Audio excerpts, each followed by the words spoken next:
সোমবারই সেই মাহেন্দ্রক্ষণ অযোধ্যায় উদ্বোধন হবে রাম মন্দিরের। ওই দিনই প্রাণ প্রতিষ্ঠা হবে ভগবান রামলালার নতুন মূর্তিতে।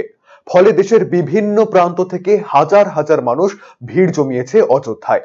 এবারে বালুরঘাট থেকে অযোধ্যা রাম মন্দিরের উদ্দেশ্যে 1 মেট্রিক টন দক্ষিণ দিনাজপুরের চিনি এবং আতপ চাল পাঠাচ্ছেন বালুরঘাটের সাংসদ তথা বিজেপি রাজ্য সভাপতি সুকান্ত মজুমদার।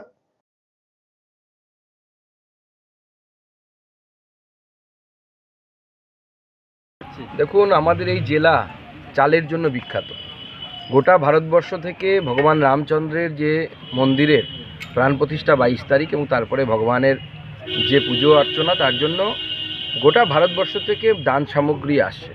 তা আমাদের জেলার সবথেকে বিখ্যাত চাল গোবিন্দভোগ চাল, যা আমরা বাঙালিরা ঠাকুরের ভোগ রান্নার সময় খিচুড়ি তৈরিতে ব্যবহার করি।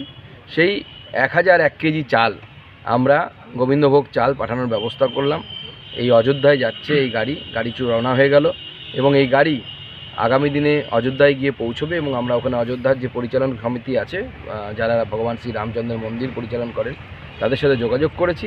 আমাদের জেলাবাসীর তরফ থেকে অযোধ্যার রাম মন্দিরে এই উপহার যাচ্ছে। ভগবান রামচন্দ্রের সেবায় লাগলে আমরা কৃতার্থ হব।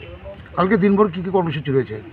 কালকে গোটা বাংলার বিভিন্ন মন্দিরে মন্দিরে ভগবান শ্রী রামচন্দ্রের পুজো অর্চনা হবে। আমার বালুরঘাটে লোকসভার অন্তর্গত এবং দক্ষিণ দিনাজপুর জেলার বিভিন্ন জায়গায় আমাদের যাওয়ার অনুষ্ঠান আছে। নিজের ওয়ার্ড থেকে শুরু করে যতটা জায়গায় যেতে পারবো এবং সন্ধেবেলায় আমরা একটি নতুন একটা কার্যক্রম নিয়েছি। পবিত্র আত্রেয়ী নদীর তীরে প্রায় 1 লক্ষ প্রদীপ আমরা জ্বালাবো এবং সেখানে বিভিন্ন অনুষ্ঠানও হবে। সন্ধ্যা আরতি হবে, আত্রেয়ী নদীর আরতি, যেভাবে ঠিক গঙ্গা আরতি হয় সেইভাবে মা আত্রেয়ীর আরতি হবে।